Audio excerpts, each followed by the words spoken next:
jovens, profa Deise Lima na área para mais um Resumex de Física com vocês, da nossa aula aí de número 22, tá certo? Então nós falamos do que, jovens? Terceira lei de Newton, a lei da ação e da reação, certo? Famosa por dar aqueles memes lá, a lei do retorno, tudo que vai e volta, não é isso? Certo? Então, vem aí da terceira lei de Newton, que fala o quê? Que toda ação, ela corresponde a uma reação de mesma intensidade e sentido que oposto. E nós vimos que essa ação, ela vem do quê? De uma interação entre os corpos. E essas interações são chamadas o quê? De força, certo? Elas podem ter natureza de contato, certo? Que é o contato, ou natureza o quê, pessoal? De ação à distância, que são as forças de campo. Mas lembrando que ação e reação tem que ser de mesma natureza, ok? E aplicada em corpos o quê? Diferentes, tá? Então vamos lá relembrar. Então, jovens, nós vimos aí, ó, a terceira lei de Newton, tá certo? Fala do quê? A terceira lei de Newton, como nós vimos, a gente tem que o par, por isso que é o par de ação e reação, uma força ela não surge sozinha, tá, pessoal? Vai surgir a ação, depois vem a reação. Não, é de maneira simultânea, ela sempre surge em pares, tá certo? Em pares, tá? Esses pares são aplicados em corpos diferentes, tem a mesma intensidade, que é o mesmo valor numérico, como nós vimos, tá? Tem a mesma direção de aplicação, mais sentidos opostos, porque atuam em corpos diferentes, tá?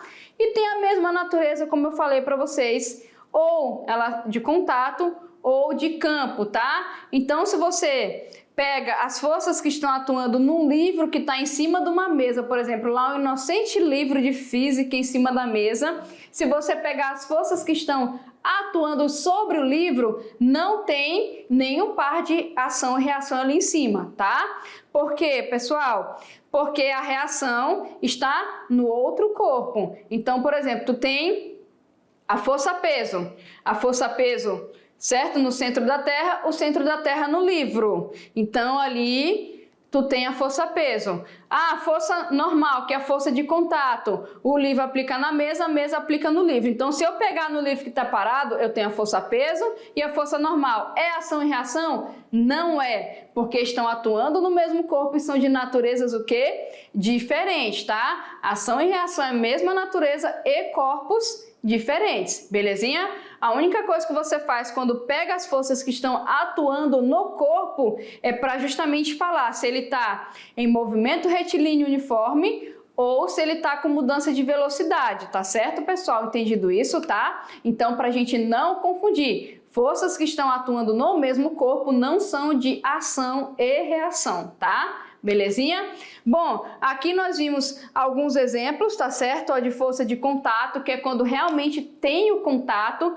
Quando você chuta uma bola, a força é aplicada na bola. A gente tem a reação da bola no pé do jogador. E a do martelo a mesma coisa. Aplicou uma força no prego, o prego aplica também na cabeça do martelo. Então, a gente também tem uma força ali de contato, tá? E a gente pode ver que é de mesma natureza e aplicado em corpos, o que, pessoal? Diferentes, belezinha? Ó, deixa eu colocar a setinha ali para vocês. E as nossas forças de campo, certo? A gente tem que a Terra, a Lua, qualquer outro planeta, tem em torno dele um campo gravitacional. Qualquer outro corpo com massa que chegue perto vai interagir com esse campo e a gente tem a força gravitacional, certo? Então, olha só aqui nesse caso, a mesma força ali, ó, de atração que a Lua exerce sobre a Terra é a mesma que a Terra exerce sobre a Lua. A gente pode ver ali em corpos diferentes. Belezinha, pessoal? Fechado? Ó, vou deixar vocês aí resolvendo alguns exercícios e daqui a pouco eu volto, tá? Até mais!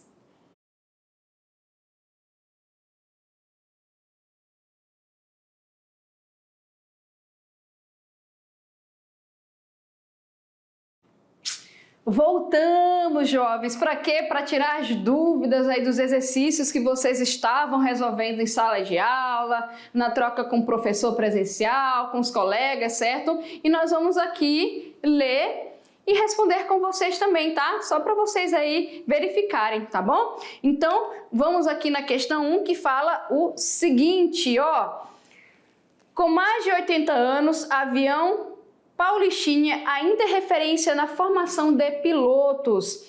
A aeronave, também conhecida como Fusca com asas, ocupa a 4ª colocação entre os aviões brasileiros mais vendidos da história, com 1.043 unidades produzidas por 3 fabricantes aí diferentes. O Paulistinha CAP-4 é um avião monomotor a pistão, a asa alta, desenvolvido e fabricado pela Companhia Aeronáutica Paulista nos modelos CAP-4 e posteriormente pela Neiva no modelo P-56C, é considerado uma das aeronaves treinadoras de maior número aí, ó, maior sucesso, né, pessoal? Olha só uma fotinha dele aqui no Brasil, tendo formado aí diversas gerações de pilotos, tá certo? Então tem muita gente aí que pilota os aviões, né, de viagens, foram treinados aqui, ok? Pessoal, vamos ver o nosso comando aqui. Por que, de acordo com a terceira lei de Newton, não seria possível utilizar uma aeronave dotada de hélices como avião Paulistinha no espaço? Certo? Ó, terceira lei de Newton. Vamos lembrar da terceira lei de Newton, o que ela fala? Ação e reação, certo? Ou seja, a hélice, por exemplo, ela aplica uma força sobre o ar e o ar responde, né, gente, aplicando sobre a hélice, de uma maneira bem simples para a gente poder entender, não é isso? Eu tenho que ter interação de corpos, eu tenho que ter para isso matéria, não é, pessoal? Ou seja, a hélice aplica no ar, o ar impulsiona a hélice, vamos dizer assim, até pelos propulsores também, tá certo? É que nem o helicóptero, né, girando a hélice ali, ele tá aplicando sobre o ar também tá aplicando, beleza? Então tem que ter matéria, né, gente? Que senão é impossível você ter essa ação e reação, essa interação de contato. Então vamos ver aqui, ó. Por que as leis de Newton são válidas somente na Terra? Por conta da gravidade zero do espaço? Vamos ver aqui. No espaço não existe ar para ser empurrado pela hélice. Logo, a aeronave não pode ser impulsionada para frente pela terceira lei de Newton. A hélice empurra o ar e, consequentemente, a aeronave é empurrada para frente, certo? Então, nós temos aí a nossa resposta, que é a letra C. Na D ele fala que no espaço somente é válida a lei da inércia, também não é isso, né, pessoal? E no espaço somente é válida a segunda lei de Newton? Também não, tá? A gente tem que ter massa, tem que ter matéria, belezinha? Fechado? Então essa foi a nossa número 1, letra C de correto. Vamos para a questão de número 2, que fala o seguinte. Felipe Coutinho tem carro guinchado em Barcelona. Ô, tadinho, né, gente? Vamos ver aqui. Segundo informações do jornal Espanhol Esporte, o brasileiro deixou o seu Audi Q7 estacionado em local proibido. Sendo assim, a Prefeitura de Barcelona levou o veículo até o pátio municipal, onde o jogador precisou ir retirar, né? Acontece, né, gente? Ok? Vamos lá aqui, ó. Considerando o guincho rebocando o carro citado no texto, supondo que esteja acelerando uma estrada ali plana e reta, tá? Então vamos ver aqui, ó. Considerando o guincho rebocando o carro, como a gente viu na figura anterior, citada no texto, e supondo, gente, que esteja o quê? Acelerando numa estrada plana e reta. Nessas condições, a intensidade da força que o guincho exerce sobre o carro é, vamos ver aqui, igual à intensidade que o carro exerce sobre o guincho, né? Já, terceira lei, né, gente? Já matou aqui, mas vamos continuar.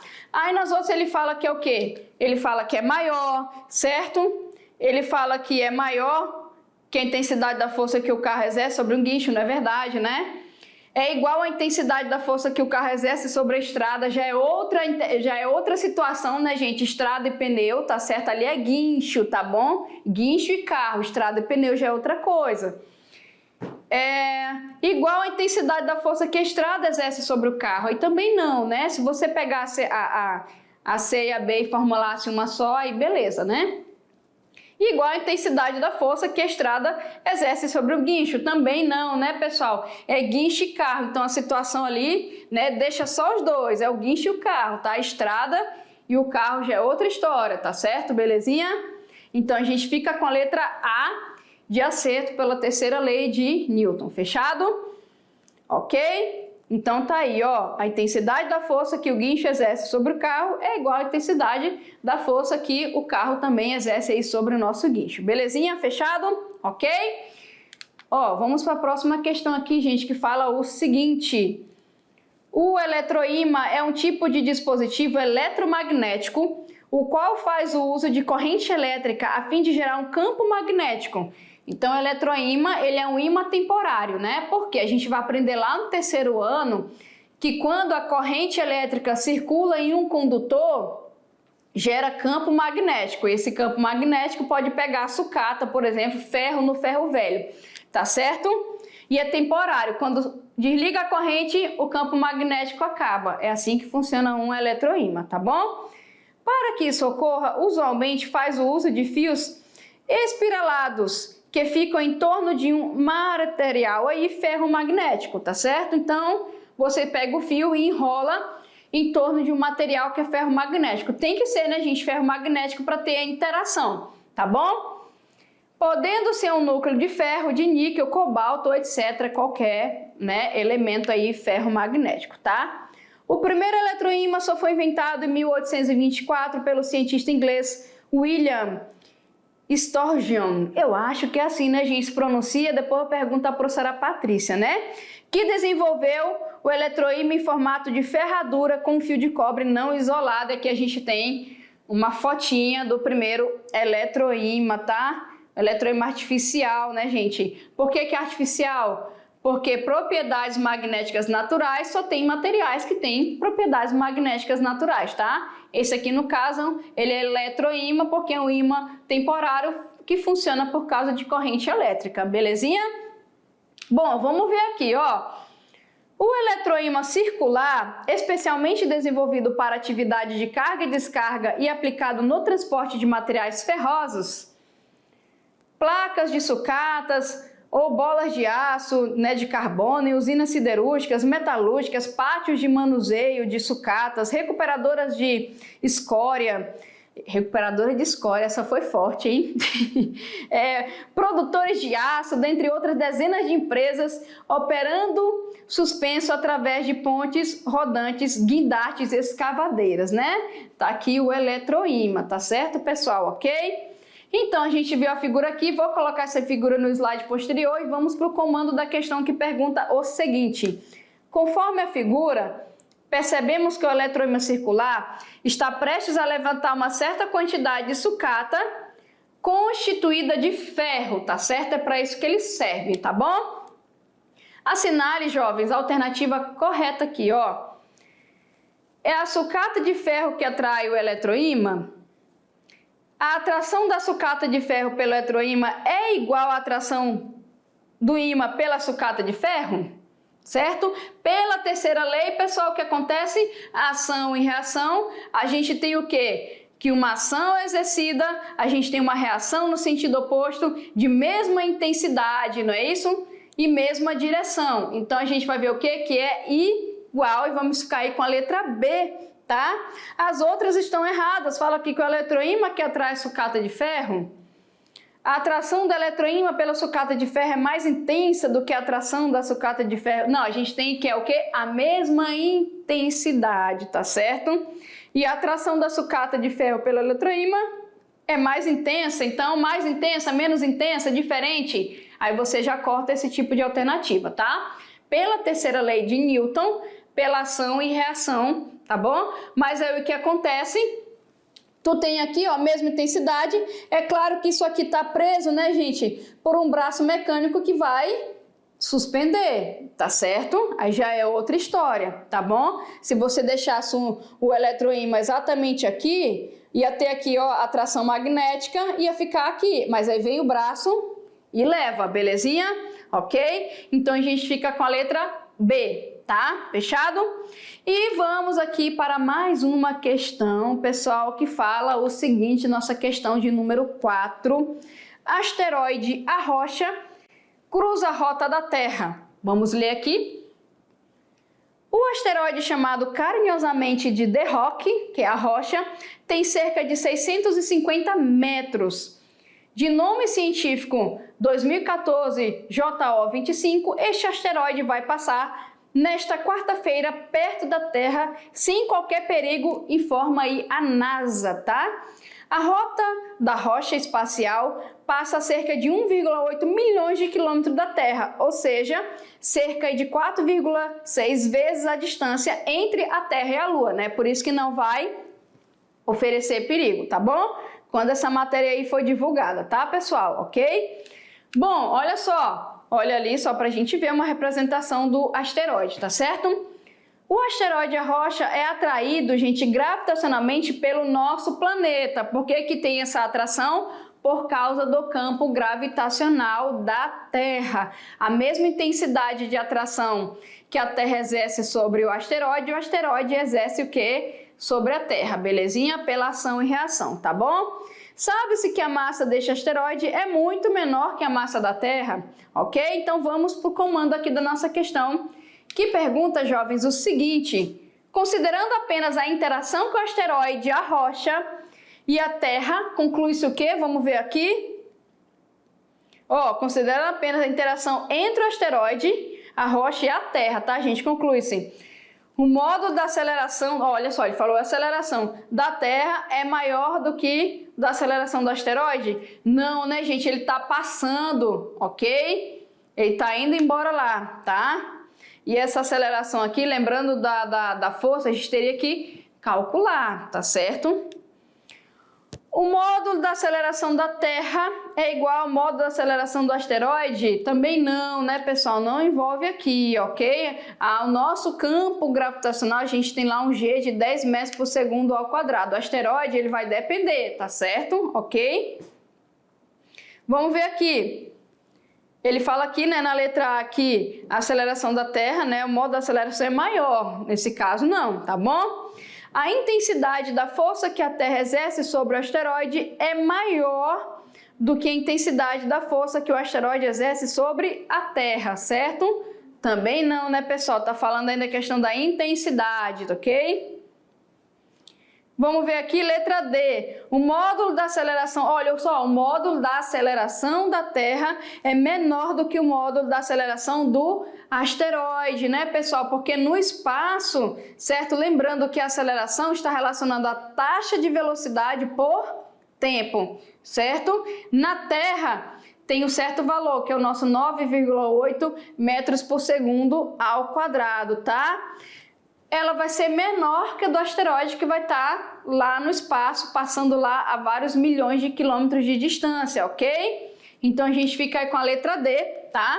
E aí ele fala que a intensidade da força que a Terra exerce sobre o asteroide é menor do que a intensidade da força que o asteroide exerce sobre a Terra. Aí teria que ser o quê? Se tivesse igual, aí sim, terceira lei de Newton, tá certo? Então, tu tem que pensar o seguinte, você tá lendo uma questão dessa daqui, ok?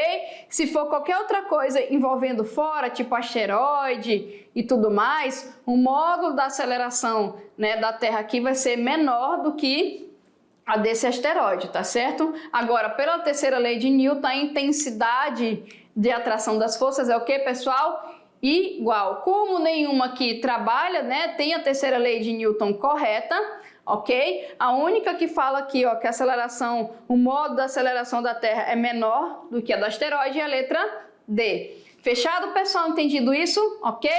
Bom, olha só, aqui para fechar um material complementar, tá? Vocês podem assistir ao vídeo aí Leis de Newton, Mundo da Física do Enem, tá bom? Tá aqui, ó, publicado, a publicação dele, tem o link, tá? É só você acessar lá como material complementar, até para você entender mais, tá bom? Bom, jovens, é isso aí, e eu volto na próxima aula com mais conteúdo de física com vocês. Tchau, tchau!